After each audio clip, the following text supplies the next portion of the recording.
Assalamualaikum warahmatullahi wabarakatuh. Nama saya Alia Apreni Tanjung dengan NIM 111240281. Di video kali ini saya akan meresum materi pertemuan ke-7 yang dimana berisikan presentasi kelompok. Materi pertama dipresentasikan dengan materi sejarah perkembangan hukum internasional.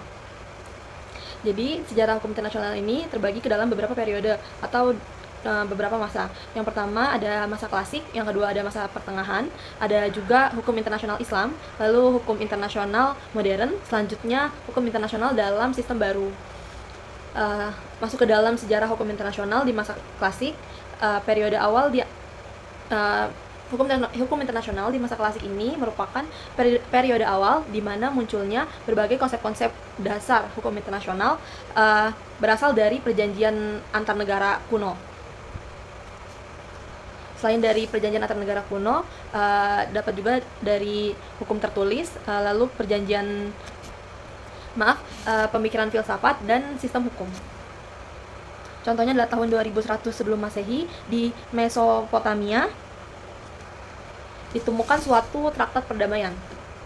Contoh selanjutnya ada perjanjian Kades, perjanjian yang mengakhiri perang antara Raja Ramses II dan Raja Hitites. Lalu selanjutnya ada Kode Hammurabi yang ada di Babilonia.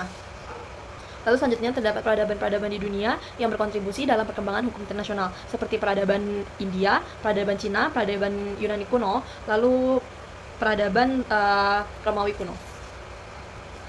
Next, masuk ke dalam sejarah HI di masa pertengahan. Di sini dijelaskan bahwa pada masa ini hukum internasional mengalami kemunduran dikarenakan agama mendominasi pemikiran di masa pertengahan ini. Tetapi di akhir masa pertengahan HI mulai berkembang lagi. Masa ini ditandai dengan muncul sekularisasi dan terbentuknya negara bangsa modern. Lalu hukum internasional mulai diakui di masa hukum internasional mulai dipakai di isu politik, pertahanan, dan militer. Lalu selanjutnya terdapat tokoh-tokoh pentingnya seperti Jane Bodin, dan Martin Luther, serta yang lainnya. Selanjutnya masuk ke dalam sejarah HI di masa modern. Sejarah hukum internasional di masa modern ini ditandai dengan perjanjian-perjanjian damai seperti Perjanjian Damai Westphalia pada tanggal 24 Oktober 1648.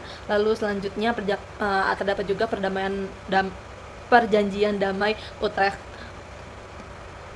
Selanjutnya tokoh-tokoh yang ada pada zaman modern ini seperti Hugo Grotius, lalu Francisco de Vitoria. Lalu terdapat juga Immanuel Kant yang mengatakan apabila Eropa bertumbuh ke arah federasi yang bersifat republik, seluruh dunia akan meneladani contoh ini. Itu yang dikatakan oleh Immanuel Kant. Lalu selanjutnya terdapat juga Jeremy Bentham. Jeremy Bentham mengatakan bahwa hukum internasional hanya mengatur hubungan antar negara dan tidak mencerminkan esensi hukum alam. Lalu selanjutnya hukum internasional harus memiliki universal code. Itu yang dikatakan oleh Jeremy Bentham.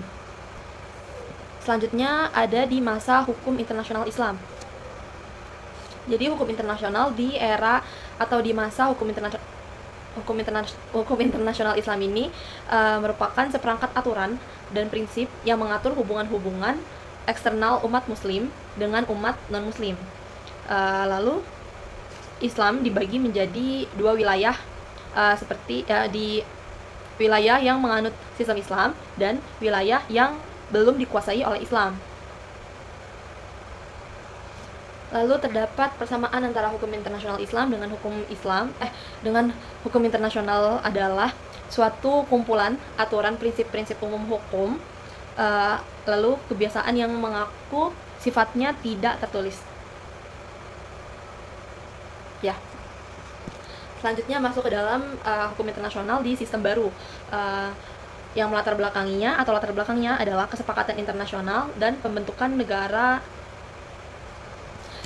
yaitu pembentukan organisasi internasional, yakni cikal bakal dari PBB. Lalu terdapat peristiwa penting di dalam hukum internasional pada era sistem baru, seperti Piagam Atlantik, lalu deklarasi bangsa-bangsa bersatu. Di dalam hukum internasional sistem baru ini, PBB bersatu dan berperan sentral dalam menjaga perdamaian dan keamanan. Lalu selanjutnya, di masa ini ditandai lagi dengan lahirnya blok-blok kekuatan dunia seperti blok timur dan blok barat. Lalu selanjutnya terdapat golongan yang mengiring perkembangan hukum internasional, yakni terdapat dua golongan, yakni ada golongan naturalis dan positivis. Lalu selanjutnya materi yang disampaikan oleh kelompok yang tampil kedua, yakni materi subjek-subjek hukum internasional. Pengertian daripada sumber hukum internasional sendiri merupakan suatu badan atau entitas yang memiliki kemampuan untuk memiliki dan menjalankan hak dan kewajiban di bawah hukum internasional. Macam-macam subjek hukum internasional, yakni terdapat yang pertama itu ada negara. Negara merupakan subjek hukum internasional yang pertama dan yang utama dan yang terpenting, serta memiliki kewenangan yang terbesar. Lalu terdapat bentuk-bentuk negara.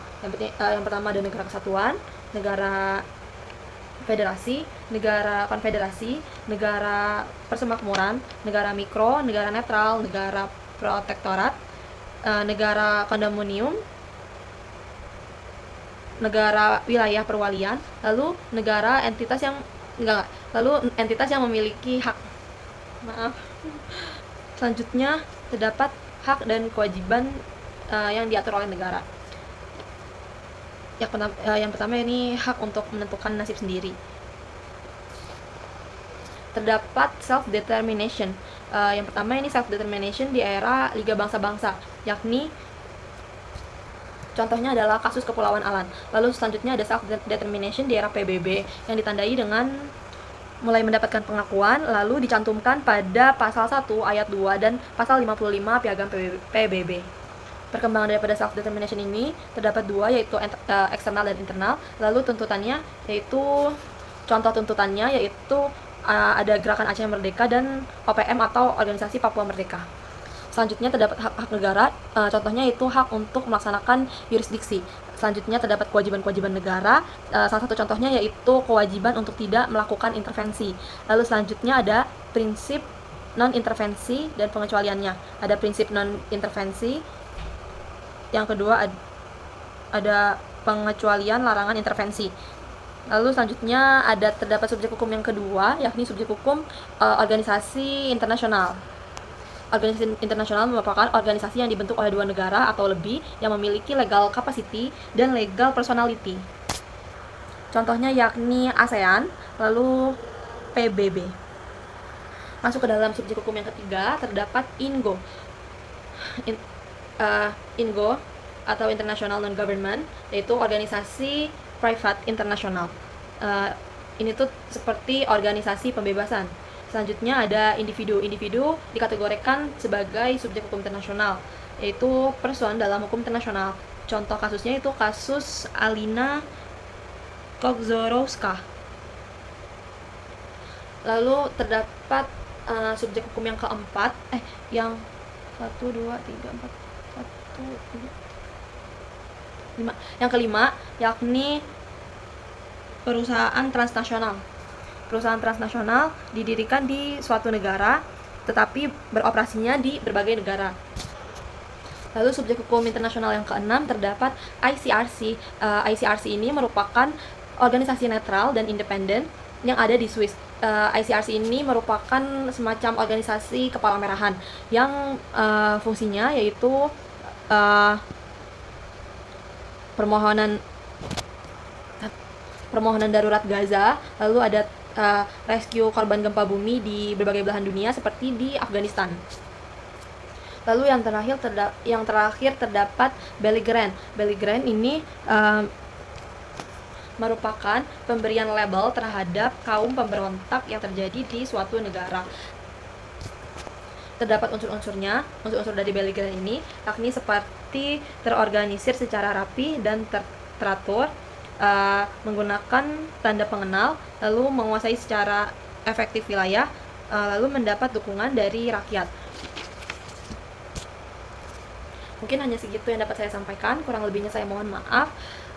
Terima kasih. Wassalamualaikum warahmatullahi wabarakatuh.